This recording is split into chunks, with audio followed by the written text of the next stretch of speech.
Hey everyone, welcome back. In this video, we're going to check how to change the keyboard size on your iPhone. If you're new here, make sure to hit that subscribe button for more helpful tutorials. I'll show you the steps in a simple way, so let's get started. Step 1, open your Settings app. Step 2, scroll down and tap Display and Brightness.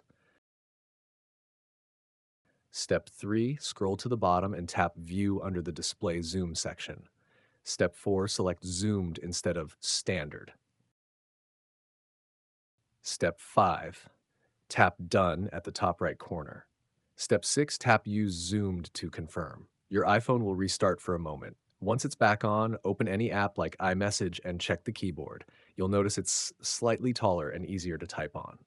And that's it. A simple way to make your iPhone keyboard a bit bigger.